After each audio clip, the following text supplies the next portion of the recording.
Okay, we're joined on Knowledge by Redding and Michael Witt, two INSEAD professors who brought out a new book called The Future of Chinese Capitalism. Gordon, if I could start with you. China over the past 30 years, since Deng Xiaoping introduced his reforms, has been moving to a more pragmatic form of capitalism, away from state socialism, along the lines of, it doesn't matter whether a cat's black or white so long as it catches mice. Oh, is that basically the future of Chinese capitalism?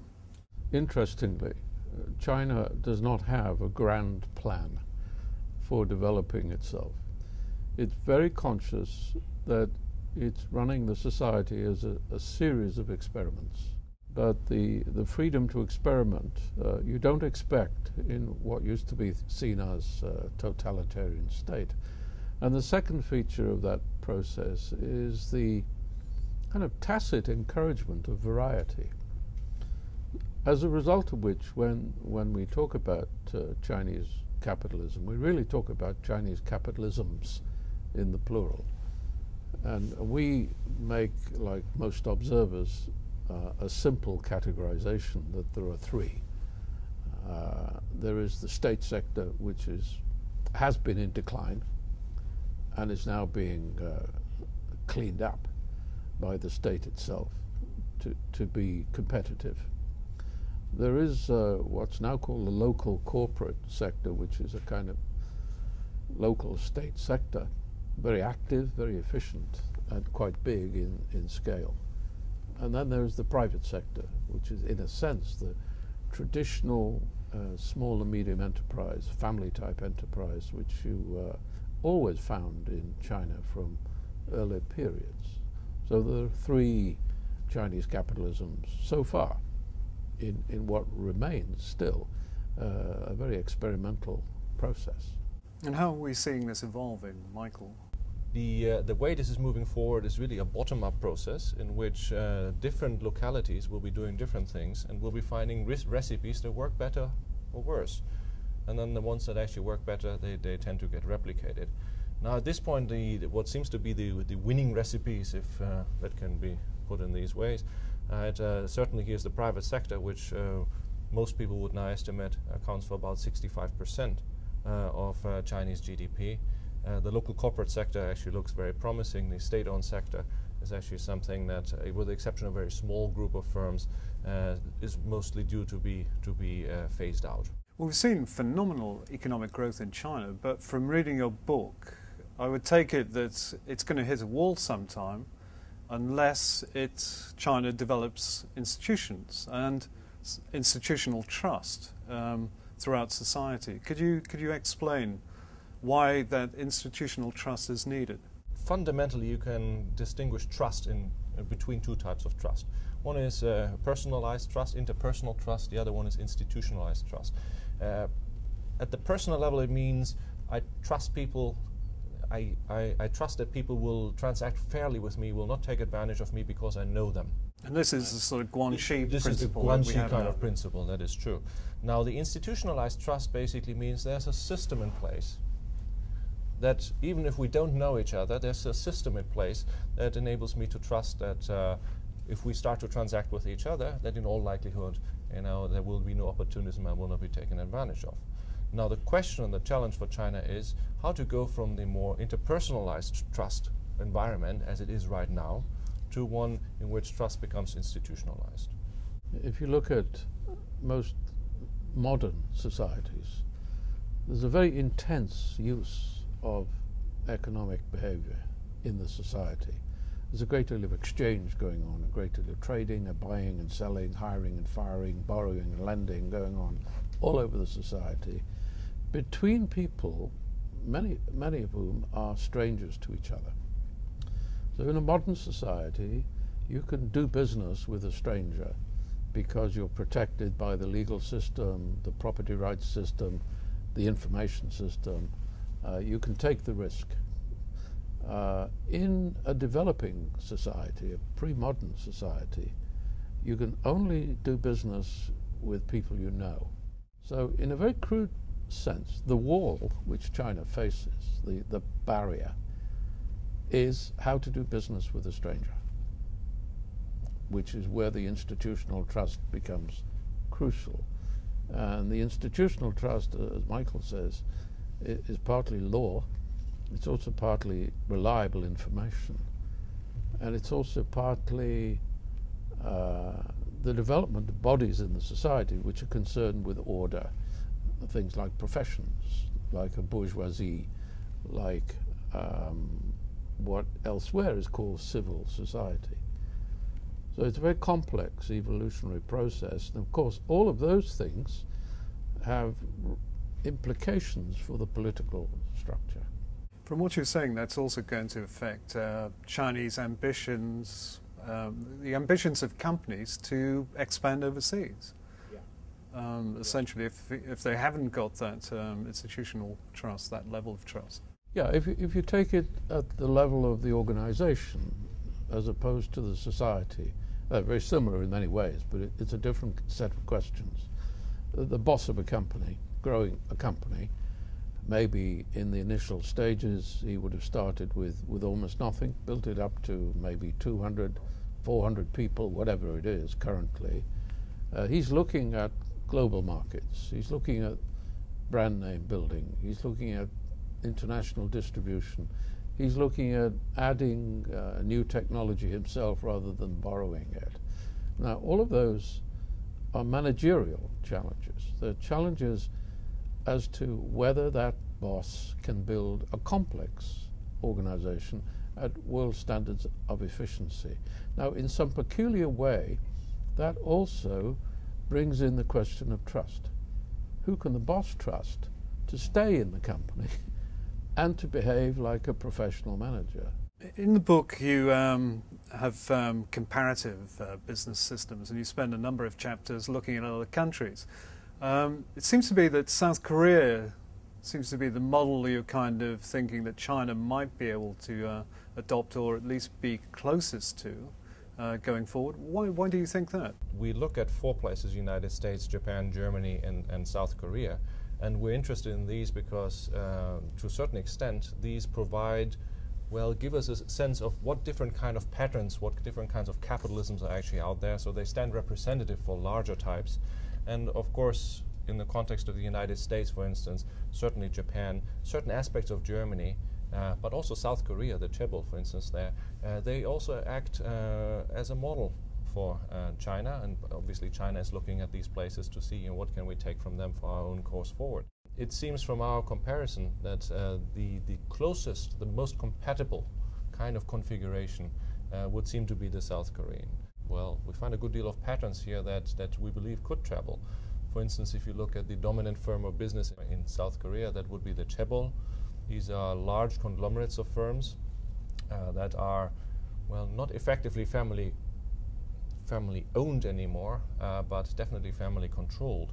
And this, for instance, family controlled business is a type of business that we have historically seen to be very strong in China, and growing large businesses around family ownership, or at least family control, is something that we could well imagine to happen in the context of China. The Korean analogy, the Korean parallel, is about the closest one can see, but it's not a perfect match.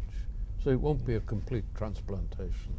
And if you look at Korea and ask, what has it got which China currently does not have and may well never have?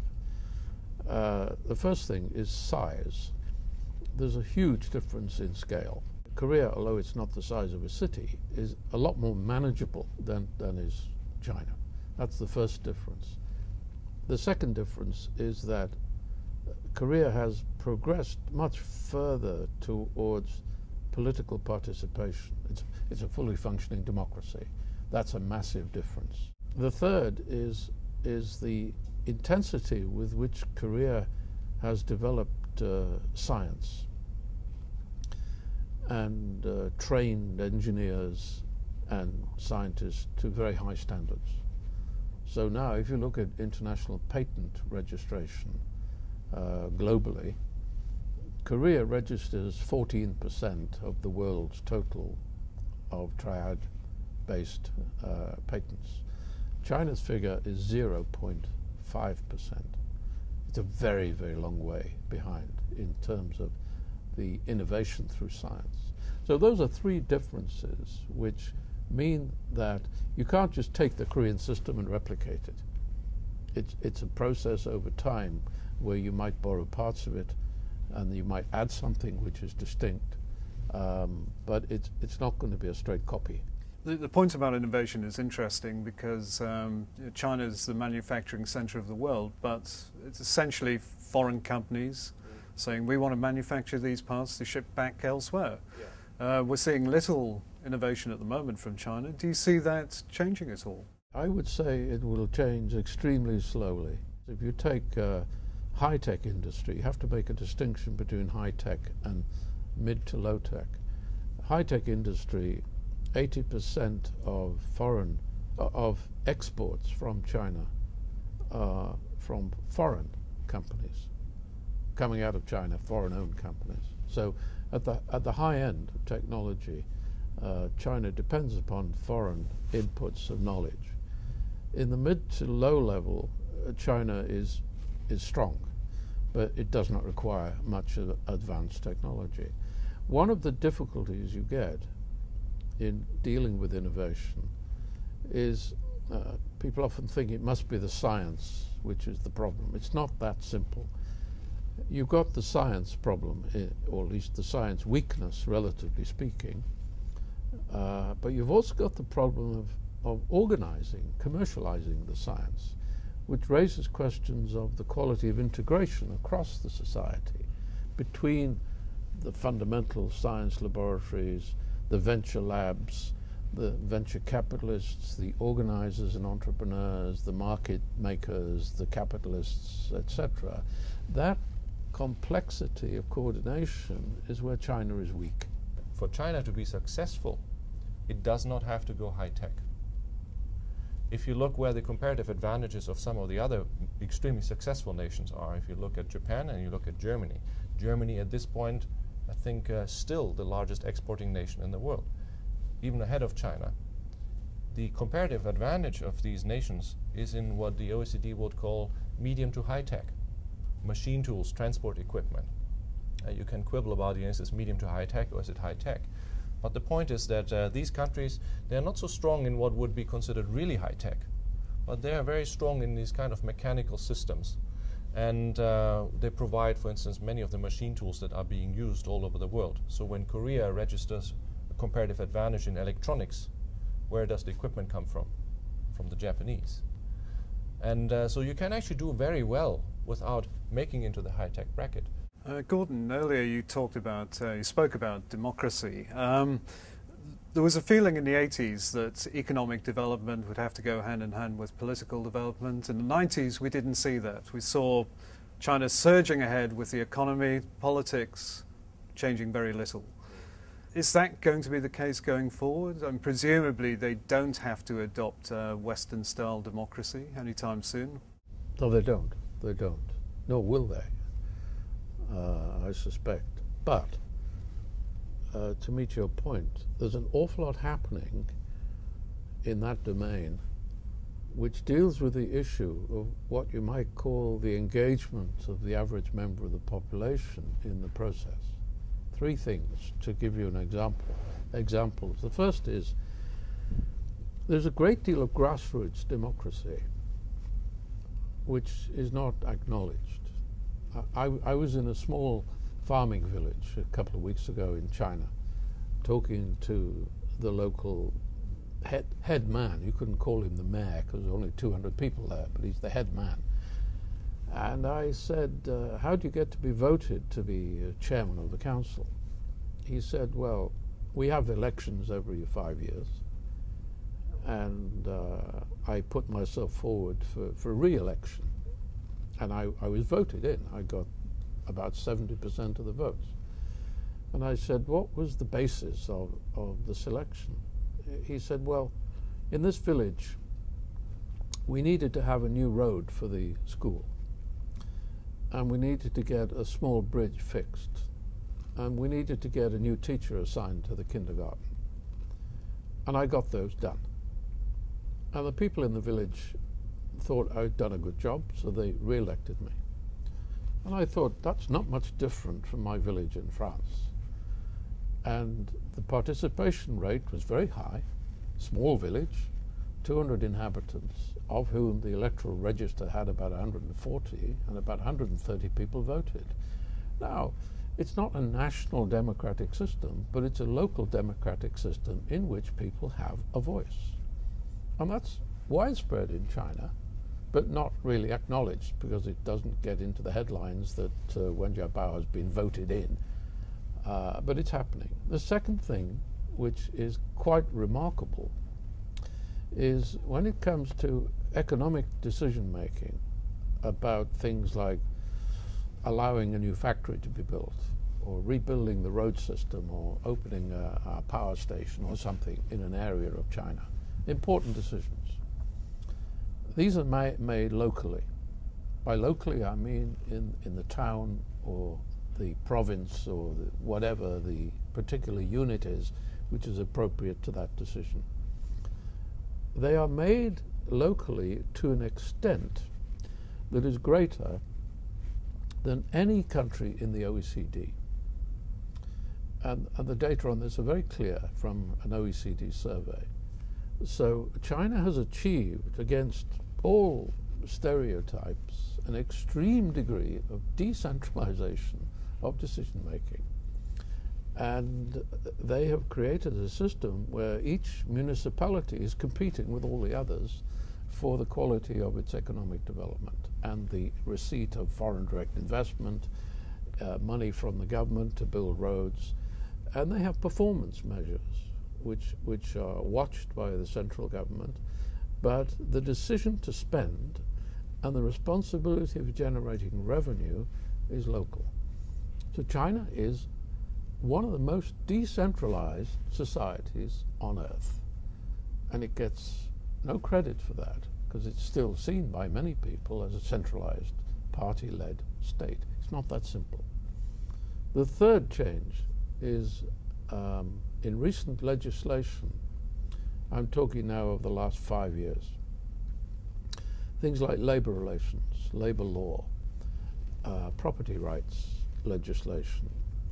The individual in the street now has much more by way of rights and the right to protest and the right to challenge officialdom than ever before in China. And this is another kind of quiet revolution which not many people have tracked, but it's very clear. And the allocation of power to people is growing, not in the voting booth, but in the realities of being able to defend your rights, because they're now specified for the first time. And that's another movement towards democracy without following the standard Jeffersonian model.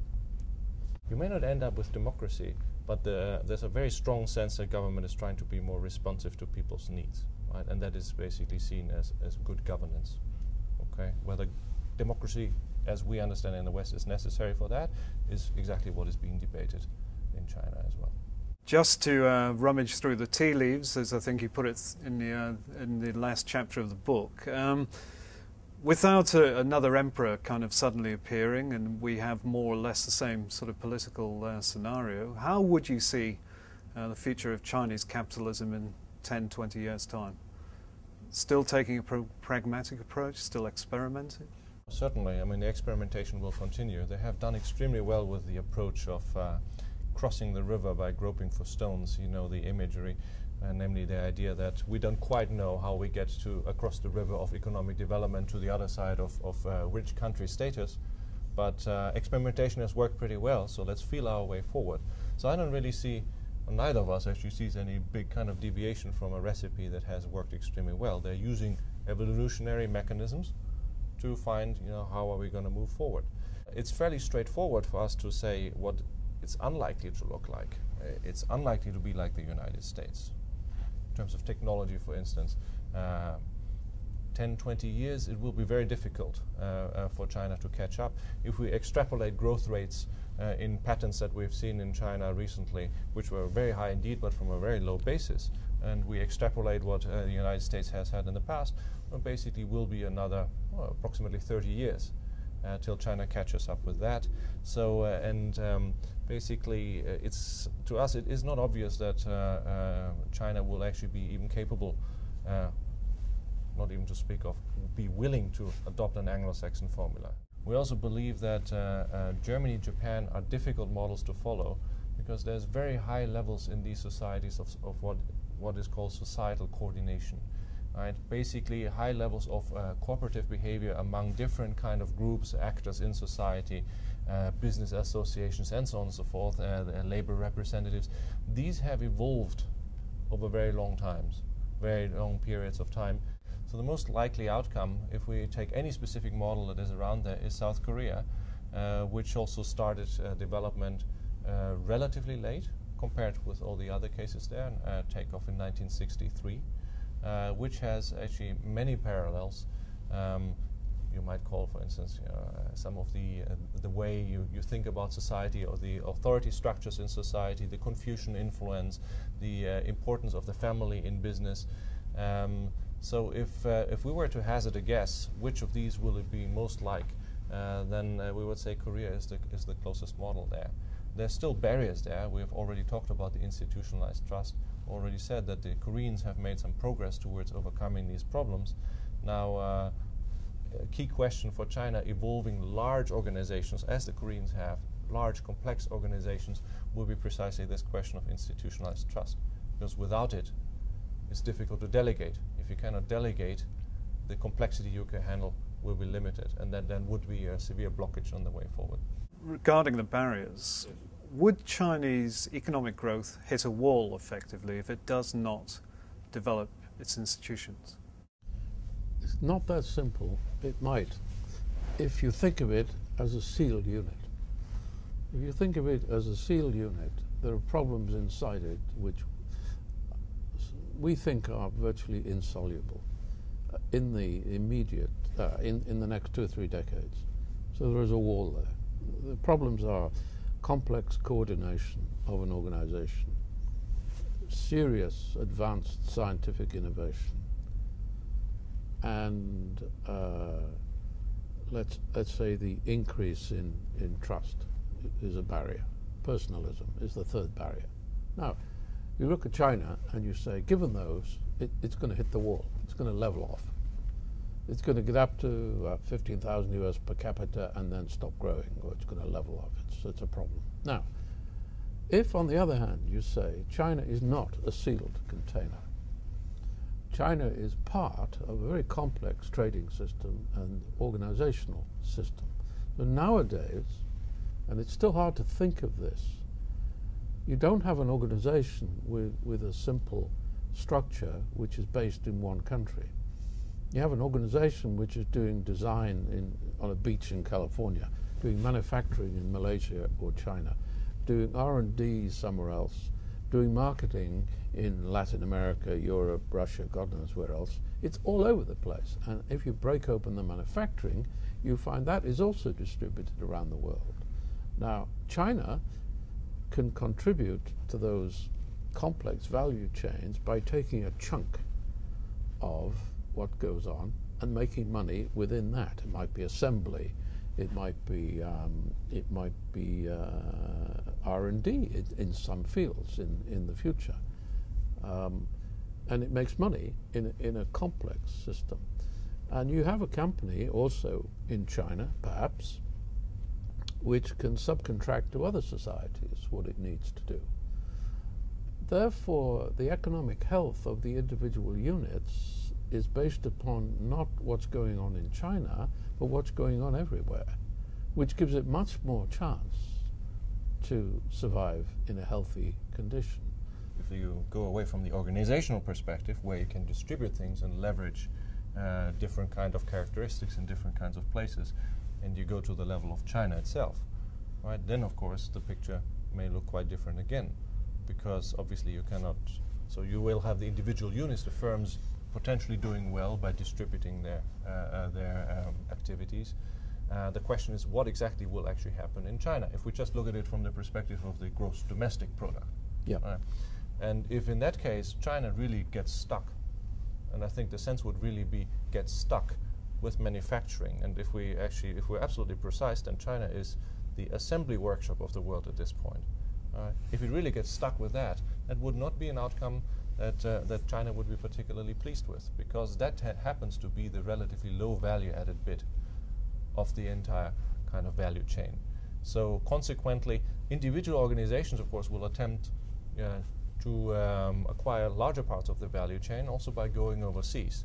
The challenge for policy makers in China itself, from the perspective of development of the country as such, is how can we get larger parts of the value chain with more value added actually inside the country. And this is then where the complexity bit and so on, catching up with technological, with R&D, and actually then being able to apply it, the issues we've discussed earlier, become very salient for China as a country. And it is going to be difficult for them to move up the scale, right? Well, that is the big question right now. Right now, if you look at the value chain, where is really the main advantage? Again, it's fundamentally manufacturing and then in particular assembly. Now, what you want to, the most value-added, high value-added stuff happens outside that. They could get commoditized to death. Yes. Finish up with no margin. So but they're hyper-conscious of that. Now, there are ways to escape from that are, first of all, to build the capacity within China to innovate and take the large value added. I don't think they will succeed in that in a very long time. But they have two other routes. One is to engage foreign companies inside China, which then bring in that expertise, which is the current formula.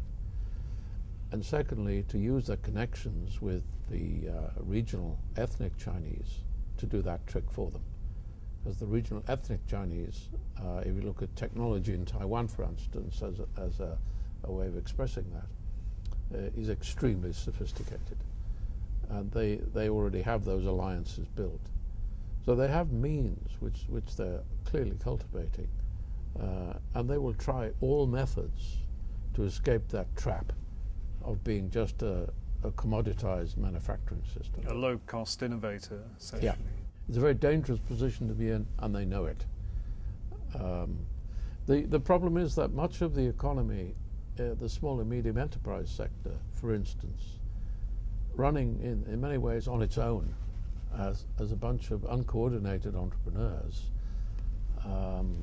is very hard to orchestrate and to shift, because they are entrepreneurs and they live and die very fast as organizations. It's very hard to bring that lot together and make it high tech, let's say, and make it capture the high value added, except by forces of the market and learning. But in that, they have the handicap of not being able to build a large, complex organization. Not yet, anyway. So the answer, part of the answer is supposed to be the national team of state-owned enterprises. Most of them are being wound up, but a small group which keeps shrinking over time, basically intended to be national champions. And they're already large. Now the question is how to get them up to world levels of efficiency in terms of handling very complex tasks. And actually one approach that is being taken, just in reference to all kinds of means being employed to solve this problem, you actually see, we've seen an increasing number of firms going out of China, actually acquiring firms elsewhere. You've seen this happening with Lenovo and IBM's computing business. And from all we know from inside Lenovo, as it is right now, actually the American staff who remained from IBM are very important indeed, because one of the reasons why the acquisition happened, there's a number of reasons. You wanted access to the brand and so on, you buy market share, but part of it was also to figure out how do you run a modern multinational corporation. And certainly we will see more Chinese firms actually attempting to take this path towards getting in shape for being competitive at world standards. Well, the book's called The Future of Chinese Capitalism, Choices and Chances. It's by Michael Witt and Gordon Redding. Thanks for joining us on INSEAD Knowledge. Thank you, Stuart. Thank you, Stuart.